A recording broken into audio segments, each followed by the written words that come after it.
talking about the Man of Steel Blu-ray release. It came out today, which was the 2nd of December 2013.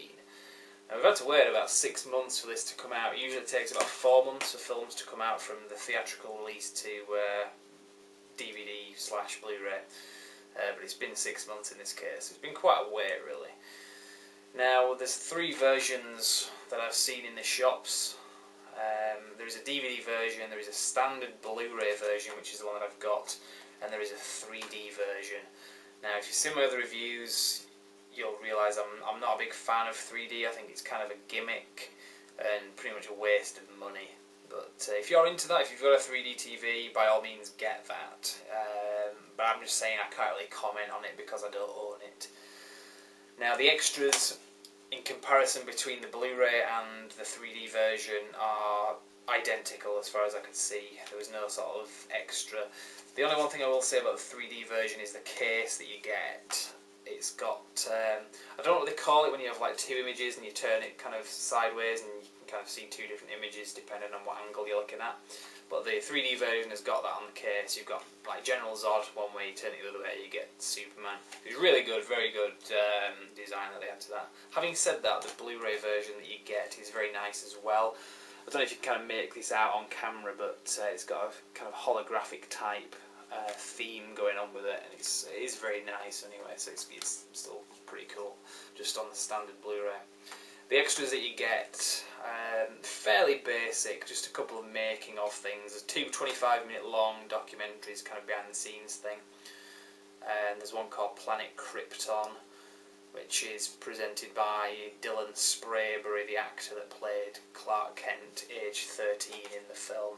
And he's kind of talking to one of the special effects design concept work guys. He's talking about some of the technology, the Krypton technology that is shown in the film, kind of going into the details about how it works, which was quite good. What it doesn't say on here, but it does also have a couple of other things. There's like a 75th anniversary 2-minute long animated short, which is available on YouTube. I saw it quite a few weeks ago, to be honest, and I think it was put together by Zack Snyder, the director of the film.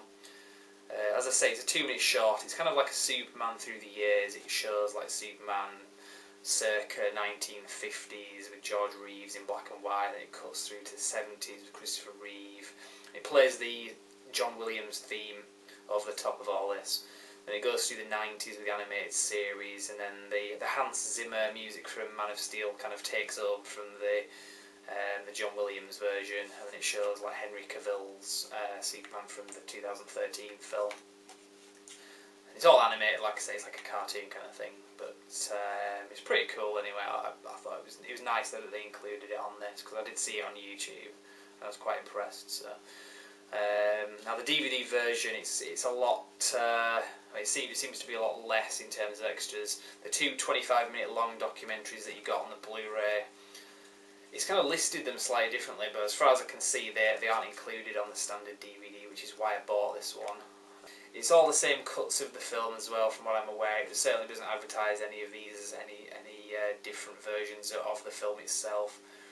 There's no director's cut. There's no deleted scenes on any of these, either incorporated into the film or as an extra, which is a bit of a shame, really, because I think deleted scenes tend to be a favourite. That's my review anyway. I could review the film, but it's been done to death over the last 6 months as I'm reviewing this, so there's not really much point me going into it. There's been a lot of kind of debate about whether the film's good or not. General, cinema goers and Superman fans have been fairly polarised about this film.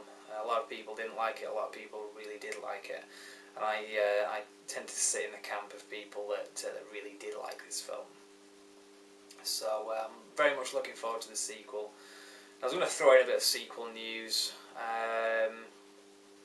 Now, we do know that Ben Affleck obviously is going to be playing Batman in the sequel. That's no secret, there's no revelation at this stage. It was announced back in the summer that was going to be the case.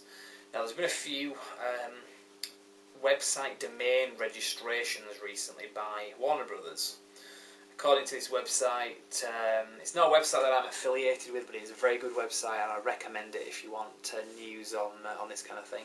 It's batman-news.com, and there's a story on there about the website domain registrations by Warner Brothers. And I'm not going to read the whole list because there's quite a lot, there's a few dozen at least. A couple of examples like manofsteeldarknessfalls.com, Man of Steel shadowofthenight.com, all that kind of thing. There's variations of it, .com, .net, a few other like names as well, like Night Falls, which is spelled with a K, nightfallsmovie.com. Like I said, there's variations, but this website, what they've done is they've taken pretty much all these names and kind of come up with a concept list of about 8 different titles that, based on the website domain registrations, this is what they tend to be thinking the title of the film will likely be if we're going to go off the website registrations. I'll read those off because there's only 8 anyway. There is Man of Steel, Battle of the Night. Night is spelled K-N-I-G-H-T. You see what they did there. Man of Steel, Beyond Darkness. Man of Steel, Black of Night. Man of Steel, Darkness Falls.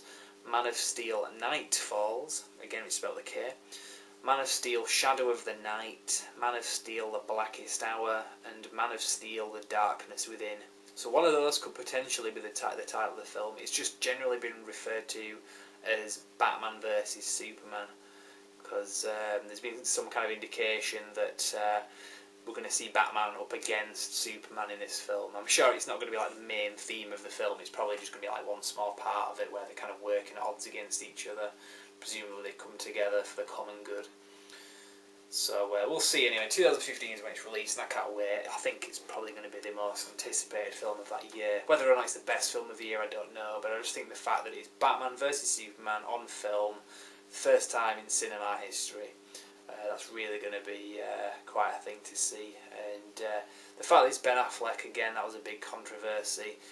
I'm quite happy with it.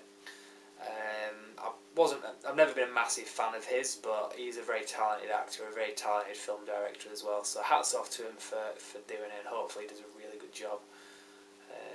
Now I do know that he's been bulking up for the part of the film, and to the point where recently apparently the costume designer of the film has told him to stop bulking up, basically, because he's going to get too big and he's not going to fit into the costume that they've designed. Which similar thing happened to Christian Bale, to be honest, when he did the Batman Begins film. He'd previously done a film called The Machinist where he was like ridiculously thin. I mean, he was like unhealthily thin for that film. If you've seen it, it was like skin and bones basically. And the film he had to do after that was Batman, so he had to go from one extreme to the other, and he just bulked up. And he got to the point where, again, the costume department had to like kind of say to him, "Look, seriously, stop bulking up now. You're getting too big." So apparently that's what's happened with Ben Affleck as well. I kind of find that pretty funny, to be honest. That again was reported by Batman News, batman-news.com. So it's a very good website. Now we're talking about the costume. I'm going to very quickly just say that Kevin Smith had recently said in a podcast, which I didn't hear, but I'm aware of. He'd said that he has seen the new Batman costume, which interestingly he has said is more like what we saw in the comics, which would be a kind of grey look, because obviously from the kind of Tim Burton 1989 film onwards, the Batman costume has always been black and pretty much armour plated, so it's not really like what it was traditionally in the comics, you know, like that. But apparently what Kevin Smith, the film director, has said, he was friends of Ben Affleck. He said that he's seen the costume and it is more like the kind of comic book version. He hasn't really elaborated on it, but it does seem like that's what he was saying, and that it's not going to be like a sort of Adam West 1966 version. That would be ridiculous. I mean, it kind of worked back then for what they were doing, but not in this. It wouldn't be appropriate. But what they've done is a good job kind of adapting it into a modern day film version of it. So I'm really optimistic. Like I said, I wanted them to do this with Batman Begins back in the day. I would remember thinking at the time, 10 years ago, I hope they kind of do that rather than a black costume. and that's what they did. I was a bit disappointed at the time. I mean, it kind of worked for the Christopher Nolan films, to be honest. But just when it was coming out, I was hoping that. But if they do that for this film, that would be really great, if they do a good job of it anyway. But we will see anyway in 2015. There is one other angle to this.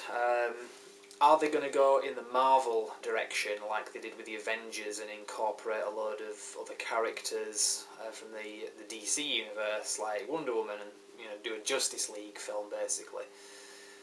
I don't know. There was a Green Lantern film that came out in 2011 with Ryan Reynolds, which wasn't a very good film, and I'm pretty sure they've capped that off. They're not going to follow that up either with a sequel, and they're not going to tie it in with Man of Steel. Having said that, there is a character in Man of Steel called Carrie Ferris. That's what she's credited as. She's not referred to that in the film, but if you watch the credits, that's what she's referred to as. And she's the character that at the end of the film you see Superman, he gets like a spy drone, and kind of crashes it, and in front of that military guy, and basically says like, leave me alone kind of thing, just trust me, we can work together, but you're going to have to trust me as I trust you. And then the military guy turns around and there's a female military, I think she's referred to as a captain, and she says something along the lines of, oh, Superman's kind of fit, Superman's kind of hot, whatever.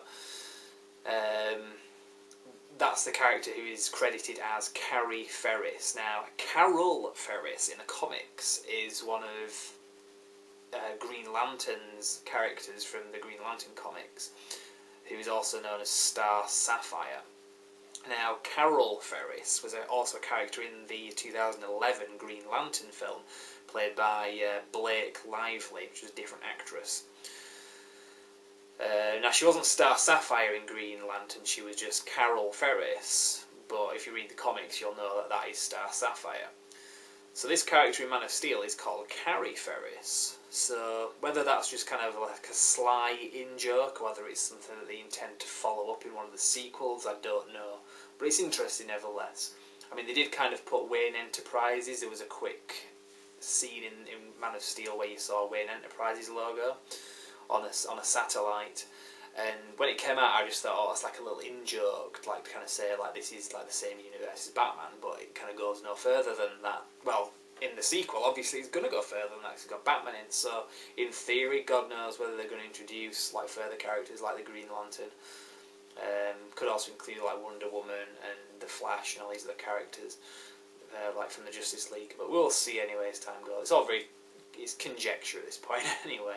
But there's plenty of other videos and reviews that kind of talk about that if you're interested. But for now anyway, I'm going to cut it off short there. The website, if you want to see further news updates and reviews and retrospectives, is brandxreviews.com. There's plenty up there at the moment, and like I said, there's going to be plenty of updates in the future. There's also a YouTube channel which is accessible through the website brandxreviews.com. So feel free to check back in the near future for updates, because there will be plenty to come. Thank you very much for watching.